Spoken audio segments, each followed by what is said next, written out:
Hi everyone and welcome. Today's interview will be with Professor Fluffy here and Professor Snooze here, and they are here to show you all what they eat in a day, because people are always asking me what I'm eating in a day. So I thought today we're going to talk a little bit about dogs. And before we go ahead and show you, I just want to address this endless debate about whether dogs are carnivores or omnivores. So there is some research that shows that wolves do eat some plants and plant matters occasionally, and probably slightly more in summer than in winter, and we are looking at something along the lines of 2% of the diet, maybe, I say maybe. So I'm going to show you a study, if I can do that without dropping the dogs on the floor. So this study is called Diet Composition of Wolves on the Scandinavian Peninsula Determined by Scat Analysis by Sabrina Müller, and that was done in Sweden in July 2006. This is a very cool study because that shown that there were lots of wolves in the southern part of Sweden, and I can't even remember that we had wolves that far south. I thought we only had them north. Anyway, Puffy has decided to not be on camera anymore. Hey Puffy, wanna sit up here? She thinks she's a cat anyway. I said a cat word. You wanna sit? Good girl. So, anyway, very, very organized interview, isn't it? So, according to that study anyway, they were actually collecting wolf poos or wolf scats that they found throughout the southern part of Sweden. If you want to read more about where they collected them, how many there were, etc., just get that paper. It's free. You can find it online. You have the title, and I'll probably link to it in the description as well if you want to have a look at it. They found that on average the wolf poos contain 2.7% plant matter in summer and 1.4% in winter, with an all-year average around 1.9%.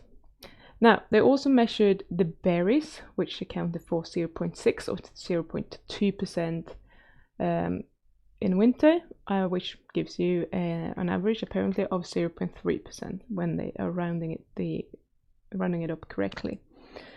So now only 1.9% of all wolf poos contain berries, and 4.1% contain plant material. So I want you to pay attention to this. So it's not just the percentage on average, it's the percentage of poos that contain these things as well. So that would mean that for us to find 6 piles of wolf droppings, or I think we'll get rid of the interviewees, they're not saying much anyway, to get 6 of these, which is pretty much, we have 6%, we would have to collect 100 wolf poos to find 6 that contains plant matter and or berries. I don't know why they differentiated between them, because berries are also plant matter. Maybe it's because the wolves can, to some degree, digest the berries, but not the plant matter. So yeah, it doesn't seem like wolves are eating these things regularly, not to me anyway. And let's say that the wolves are having 1 shit per day, like you're meant to be having. That means that they would eat plants or berries pretty much once every 2 weeks, roughly. And I think that's pretty cool. If every single human person was eating crap once, or something crap, just like a few percentage of your diet, once every 14 days, I don't think we would be obese. I don't think we would have these problems that we're having. So it's probably not a huge problem for a wolf either to eat something that is not designed to eat every 14 days. And so first of all, they also listed something else that I want to bring up. So the amount that they're eating is obviously a minuscule amount compared to the meat-based sources that they were consuming. And you also want to keep in mind that they don't digest the plant matter at all, and the berries just to some degree. So what they found in these wolf poos is probably very close to the actual amount that they were eating, whereas when they find matter from elks or reindeer or hares or whatever, they have digested a lot of that and absorbed those nutrients. So the majority of that is probably going to be absorbed by the wolf, whereas the plant matter, the majority is going to be excreted in the form that it came in. So if 2% of the wolf poo consists of plant matter, how much plant did it actually eat in percentage before it was digested? Not much. It's very, very little. So the leftovers is not really a good way of measuring how many percent of the diet that consists of actual plants or berries. You can measure it in probably with a good estimation in kind of grams or weight, how much they actually ate, and that's fine. But is it actually relevant? And something that was even more interesting is that they measured non-food items that the wolves had consumed, and these include things like leaves, branches, wolf hairs, stones, plastic, those kind of things. And the amount that they found in the wolf poos there in summer was 4.5% and in winter 2.8%. And that gives you an all year round average of 3.4%, which is not quite, but not far off, twice as much as the plant matter and the berries. So do we want to conclude that wolves should be eating plastic, branches, rocks, wolf hairs, stones?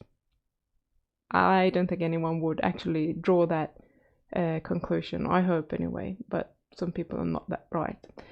But I don't think these are essential items for wolves to eat, just as much as I don't think that eating plant matter and berries are essential for wolves at all.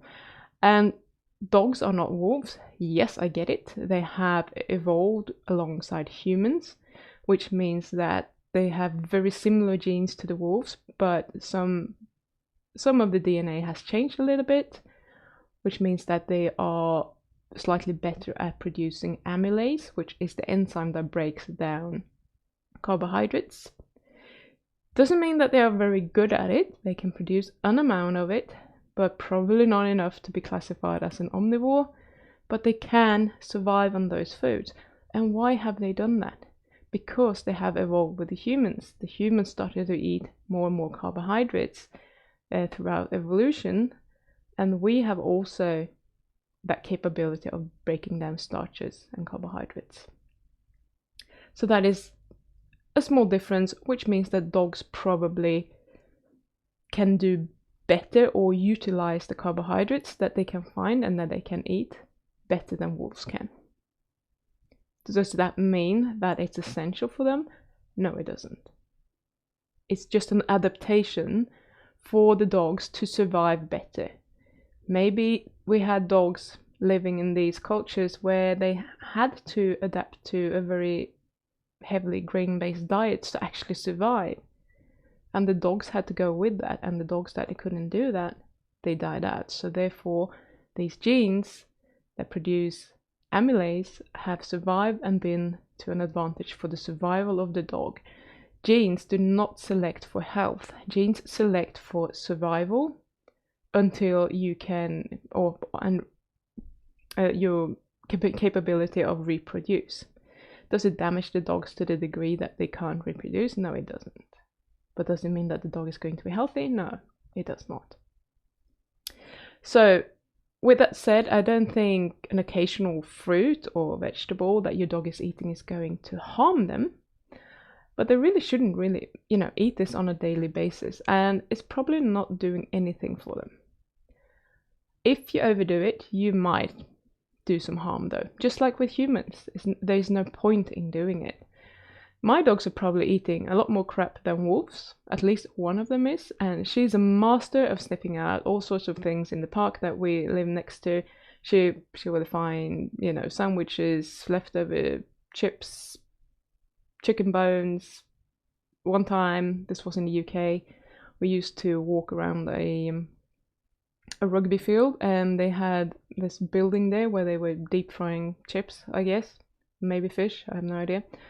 And they used to dump that fryer fat outside. One time she got to it, I didn't know it was there, and stuck her snout down there and started eating that. And guess how she smelled after that. That was not ideal. That's probably really, really bad for her. But she only did that once. She had a good telling off, and I was keeping an eye on her from then on. If she was doing that every day, though, she could make a lot of damage to her body. So I'm not feeding my dogs carbohydrates at all. I say, sure, they might, you know, I'm eating some carbohydrates myself. When I find figs outside, for example, I will eat them straight off the tree. I will throw away the leftovers. One of my dogs, or both dogs actually, would eat that. One of the dogs, she's really good at picking blackberries and other things that she knows are there. She will do it because she's a little pig. She will eat anything, and she will do anything for food. The other one isn't as food motivated. She's probably safer in that department.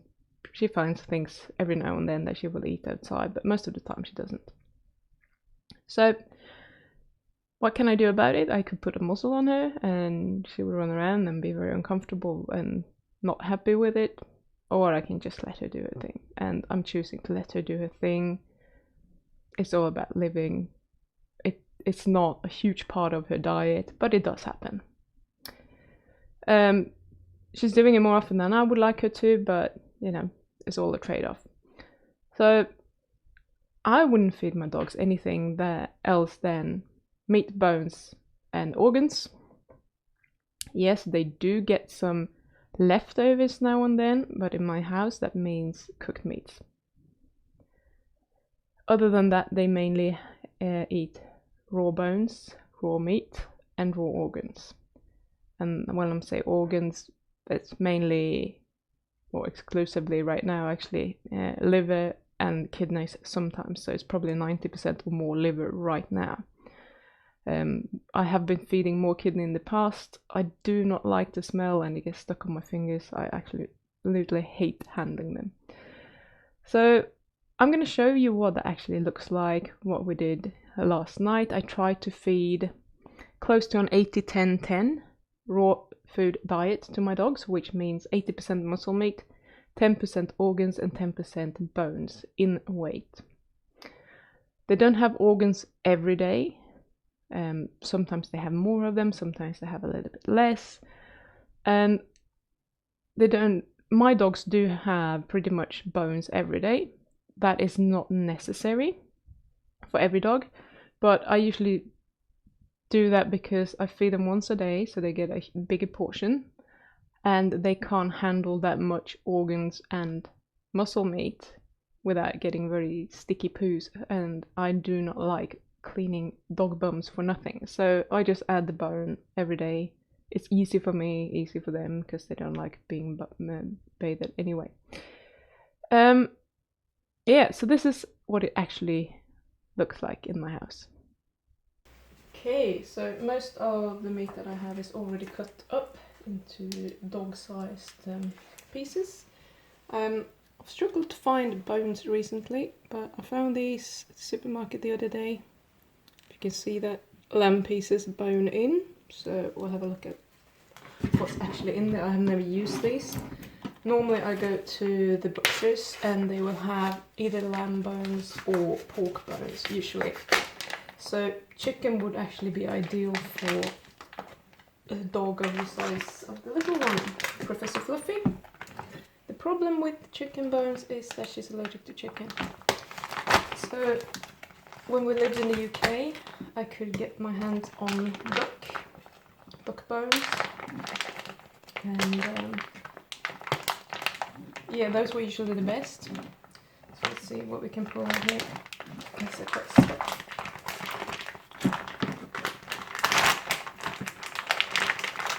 try to do this without knocking the camera over. We shall see. So this one would be pretty good for Professor Fluffy. She can eat the thinner pieces here. I'm gonna need an axe to actually break those off, and these are almost like ribs, so you can actually cut in between them.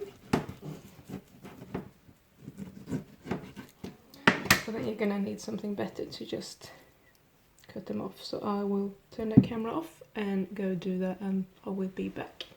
Okay, so that's me done for now. I'll just show you. So this is a fairly large piece. This will suit Snooze pretty well. She doesn't have a problem with chewing that at all. See, there's quite a lot of meat left on these pieces, so this is actually quite nice. But Professor Fluffy is a princess, so she probably wouldn't chew that. So when I give her this, I'll probably have to cut that off and give that separately. So I think one of these, one of the ribby bone pieces will be fine. She can have that. And I'll just show you. So Fluffy eats roughly 150 grams maybe per day. So this is some liver, and that's about how much 10% is. These are just some lamb fat offcuts that I had that I wanted to get rid of. So we can give her that one. She will chew on this one for quite some time because it's still quite large for a dog her size. And then I had some beef heart that I had cut up earlier, I hope. So this is cut up for Princess Fluff. Unfortunately I ran out of the bigger pieces, which are quite good for Professor Snoozy. So I'll take roughly, you know, this is a fairly large piece of bone, so I can give him a little bit more today. So this is probably a little bit more than 200 grams. I'll just check that quickly.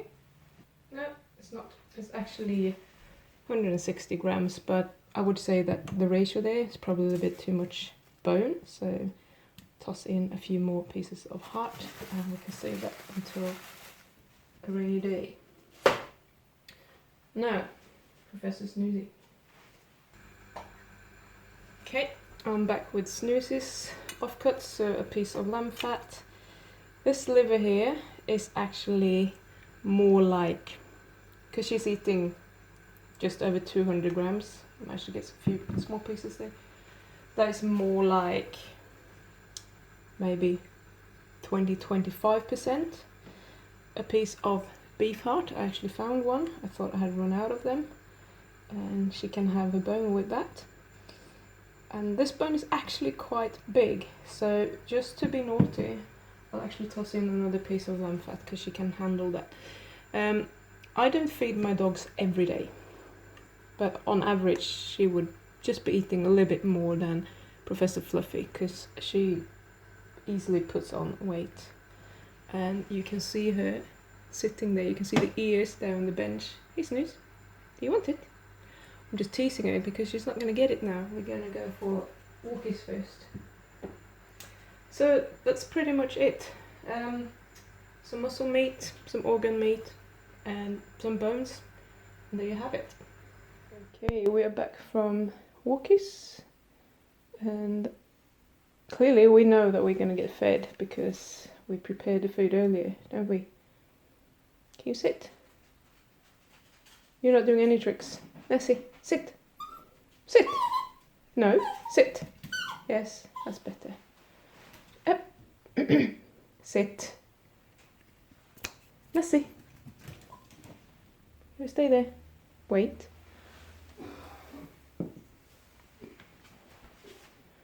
Okay. Right, so she's gonna pick out the pieces that she prefers, and then we're gonna be left with that big bone, I think. And if she had it her way, she would probably go and eat it on the carpet or something like that. So we're keeping her away from that.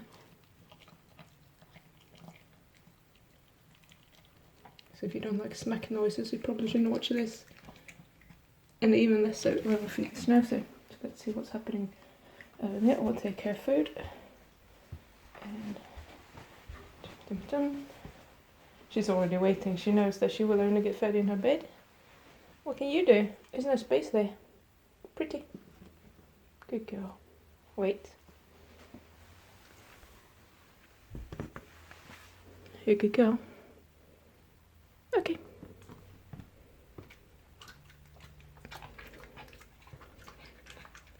So this dog obviously gets larger pieces because she will actually chew it.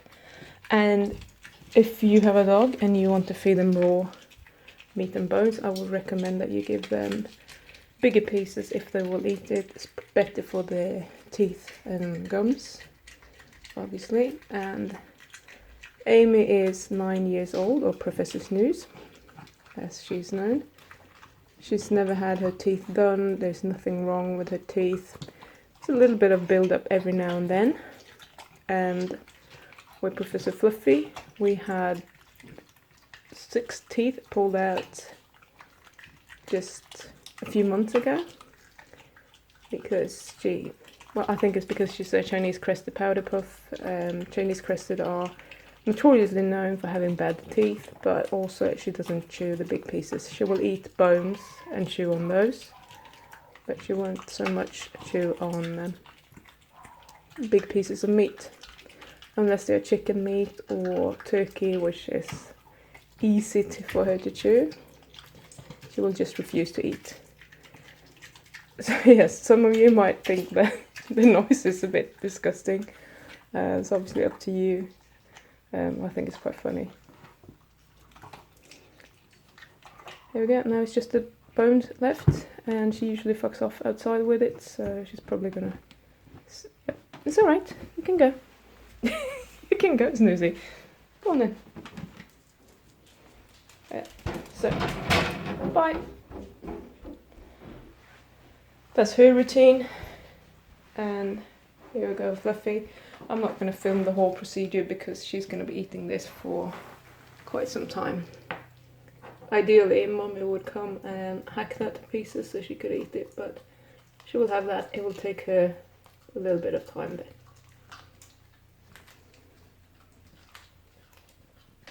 Right, so this is what I feed my dogs, obviously with a bit of variation. Most of the time I do feed them beef heart, as you saw. It's a cheap source of protein. They like it, very nutrient dense. One thing though, when you feed a lot of beef heart, it's quite rich, so the requirement for bone, if you don't want messy poos, goes up a little bit for most dogs. I also feed them some pork occasionally. Fish was a while since I actually gave them, but I have been doing that in the past. I do it every now and then when I can find some good fish. Usually I would go for mackerels or sardines or something like that if I can find it frozen. The bones I usually give them are usually lamb or pork bones. Those are the easiest to get my hands on normally. If I can't find that, I will go for chicken carcasses. Unfortunately, Professor Fluffy doesn't tolerate chicken. She's allergic to chicken. She gets very itchy and scratching for a few days after having eaten chicken. Otherwise that would be ideal for her because she's smaller, those bones are softer. So she has to work a little bit harder with the lamb and pork bones. She can't do all of them, so the denser ones goes to Professor Snooze. Yeah, when I lived in the UK, I actually had many more options, I found. I used to be able to order things like venison, duck. I got duck necks, duck wings. We also done turkey necks, turkey meat. And this was perfect for Professor Fluffy, especially the duck. Those bones were perfect. Unfortunately, I can't find them here in New Zealand, not like that. And it's a lot more expensive to order raw dog food online. So I'm actually buying all my dog meat from the butchers. It's turning out to be a lot cheaper than buying raw dog food. Crazy, yes, it doesn't make any sense, but that's how it is. And meat for human consumption is going to be of higher quality than meat for the pet food market. So it's a win-win, I guess. Yeah, so a few other things. It's not easy or cheap to, get things like, there are things like possum and venison and duck. Yes, we do have them here in New Zealand, but it's not cheap. So I'm choosing to not do that. I'm just sticking to the things that are the cheapest, and that's usually the beef hearts. I'm trying to not feed too much pork, but pork is cheap. I can even get it cheap in the supermarket. We do feed pork as well. Sometimes they do get minced, but I prefer to give them whole pieces of meat because they get to chew it. There's stimulation in that is more natural. It will also clean their teeth. So it's not so much the bones that do that, it's actually the meat. When they're chewing it all over and over again, it kind of cleans the teeth, which makes sense, and it keeps them healthy. Right, so if Professor Fluffy was tolerating chicken bones or chicken, I would probably feed her a lot more of those. It's ideal for her size, but yeah, that's how it is. That's what we have to work with, and I hope you found this somewhat interesting. If you do, I would ask you to subscribe to this channel. Normally I don't talk about dog nutrition, but if you like me to talk about dog nutrition again, and maybe put together another interview with the two professors and how to get started on a raw carnivore diet with dogs, for example, or anything like that, I would be happy to do that if there's interest for that. So I'm sure they would be up for a second interview. Thank you so much for watching. Don't forget to subscribe to the channel, and if you aren't aware already, I have started doing more consultations, and you can find the link to that in the description if you are interested in that. Thank you very much and have a good day. Bye.